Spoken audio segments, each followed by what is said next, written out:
చర్చ జరుగుతోంది. మరి చూడాలి ఎటువంటి నిర్ణయం ఉంటుంది అనేది. ఇక ఆంధ్రప్రదేశ్ విషయానికి వచ్చేసరికి పెమ్మసాని చంద్రశేఖర్ అండ్ రామ్మోహన్ నాయుడు, కింజరపు రామ్మోహన్ నాయుడు, వీళ్ళిద్దరూ తెలుగుదేశం పార్టీ నుంచి మోదీ కేబినెట్ లో ఉన్నారు. అండ్ ఎయిర్ ఇండియా విషాదం జరిగినప్పుడు రామ్మోహన్ నాయుడు రిజైన్ చేయాలి అనేది పెద్ద ఎత్తున వైఎస్ఆర్ కాంగ్రెస్ పార్టీ నుంచి వినిపించింది. అండ్ ప్రతిపక్షాల నుంచి కూడా, కాంగ్రెస్ పార్టీ నుంచి కూడా వినిపించిన పరిస్థితి. సో అంత కామప్ అయిపోయింది. ఇప్పుడు రామ్మోహన్ నాయుడు శాఖ మారుస్తారు అంటే మంత్రి పదవి ఉంటుంది, బట్ శాఖ మారుస్తారు అనేది జరుగుతున్న చర్చ. ఏంటి అటువంటి అవకాశం ఉందా? ఎందుకంటే రామ్మోహన్ నాయుడు కూడా వివాదరహితుడే. ఆయన కూడా హిందీ, ఇంగ్లీష్, తెలుగు అనర్గళంగా మాట్లాడగలుగుతారు.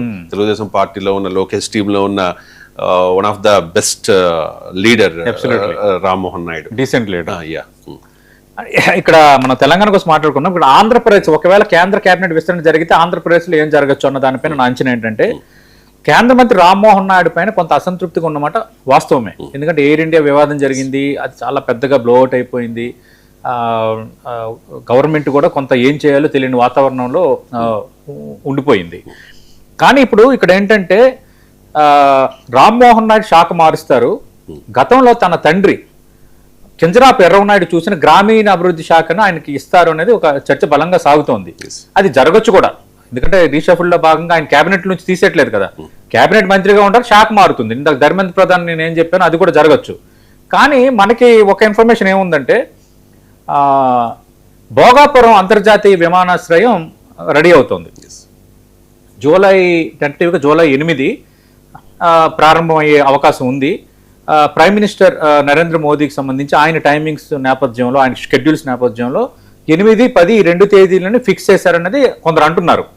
అంటే కేంద్ర మంత్రి రామ్మోహన్ నాయుడు పౌర విమానయాన మంత్రిగా ఉన్నారు. భోగాపురం ఎయిర్పోర్ట్ అనేది ఉత్తరాంధ్రలో ఇప్పుడు కీలకం కాబోతుంది. కాబట్టి నేను పౌర విమానయాన మంత్రిగా ఉంటుండగా, అంటే నేను పౌర విమాన మంత్రిగా ఉన్నాను కాబట్టి నేను అదే శాఖకి మంత్రిగా ఉండి మీ చేతుల మీదుగా భోగాపురం ఎయిర్పోర్ట్ ప్రారంభమైతే నాకు కొంత ప్రొఫెషనల్గా, ఈ రాజకీయంగా నాకు కొంత సంతృప్తి ఉంటుంది అని ప్రధాని మోదీతో కింజరాపు రామ్మోహన్ నాయుడు రిక్వెస్ట్ చేశారు అనేది ఒక చర్చ జరుగుతుంది.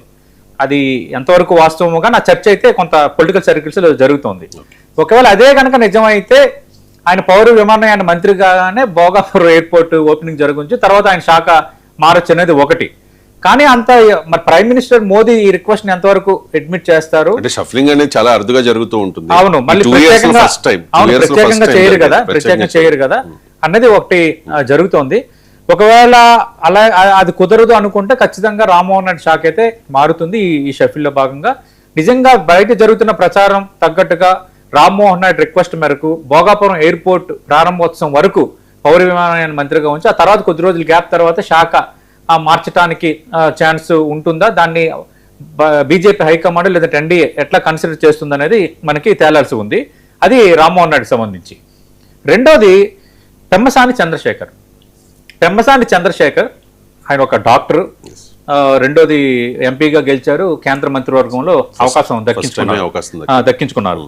ఇప్పుడు పెమ్మసాని చంద్రశేఖర్ విషయంలో జరుగుతున్న చర్చ ఏంటంటే, పెమ్మసాని చంద్రశేఖర్కి ఇండిపెండెంట్ ఛార్జ్తో కొంత ప్రమోషన్ లభించవచ్చని చర్చ జరుగుతుంది.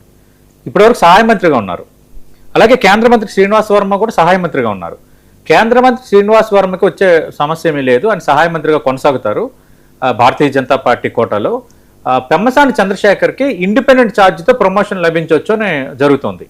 అయితే తెలుగుదేశం పార్టీలో ఏమంటున్నారంటే, పెమ్మసాని చంద్రశేఖర్ కూడా క్యాబినెట్ హోదా దక్కొచ్చు, ఎందుకంటే ఆల్రెడీ అక్కడ ప్రభుత్వం వచ్చి 2 ఏళ్ళు అయిపోయింది, కేంద్రంలో ప్రభుత్వం వచ్చి 2 ఏళ్ళు అయిపోయింది. కాబట్టి తెలుగుదేశం పార్టీ కొంత ప్రమోషన్ కోరుకుంటోంది ఎన్డీఏ సమన్వయంలో భాగంగా అనేది ఒక చర్చ జరుగుతోంది.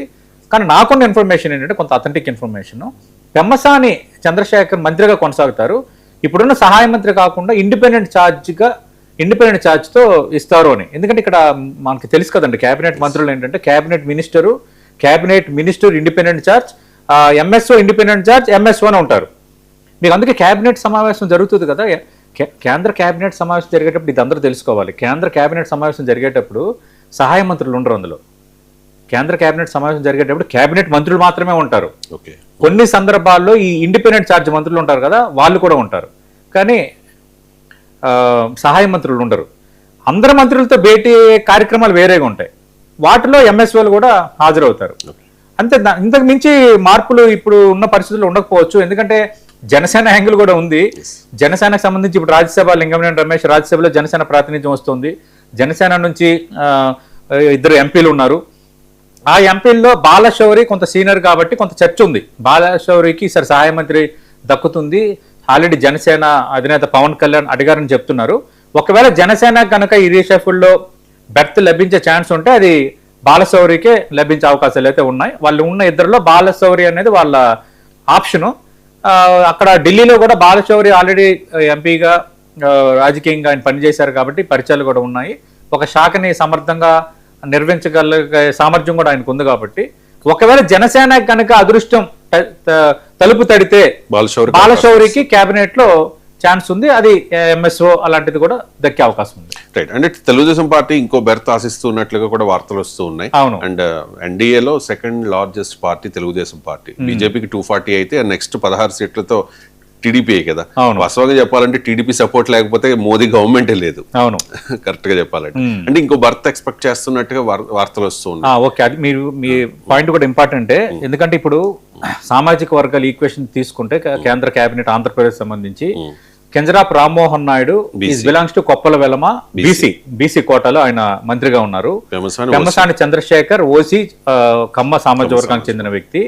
Srinivas Varma Bharatiya Janata party Kota, but క్షత్రియులు. రెండు మీకు తెలుసు గోదావరి జిల్లాలో కాపుల తర్వాత కాపులు అలాగే ఎస్సీ సమాజ వర్గం తర్వాత కొంత ప్రామినెంట్ గా రాజకీయంగా కొంత బలమైన శక్తి క్షత్రియులు అంటే రాజులు.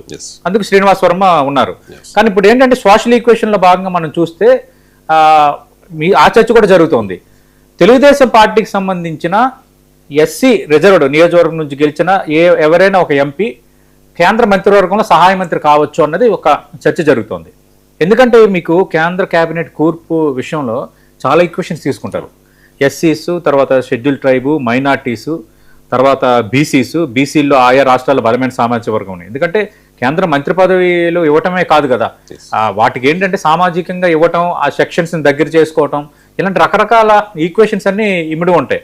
నేను ఇందాక తెలంగాణకు సంబంధించి నగేష్ వ్యవహారం అందుకే చెప్పాను. ఎందుకంటే షెడ్యూల్ ట్రైబ్స్ ప్రాంతాల్లో కొంత భారతీయ జనతా పార్టీ బలపడింది, కొంత మూమెంటంగా ఉంది.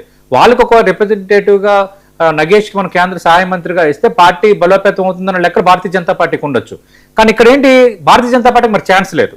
భారతీయ జనతా పార్టీకి ఉన్న ఎంపీల పరంగా శ్రీనివాస్ వర్మ ఒక్కరు ఉన్నారు కాబట్టి ఆటోమేటిక్గా తెలుగుదేశం పార్టీ ఒక బెర్త్ కోరుకుంటుంది కాబట్టి అదనంగా ఆ బెర్త్ ఎస్సీ సమాజ వర్గానికి చెందిన ఒక ఎంపీ కేంద్ర మంత్రి అవ్వచ్చు అన్నది కొంత చర్చ జరుగుతోంది. అంతకు మించి ఇంకా భారతీయ జనతా పార్టీకి కూడా ఎంపీలు ఉన్నా కూడా అంతకు మించి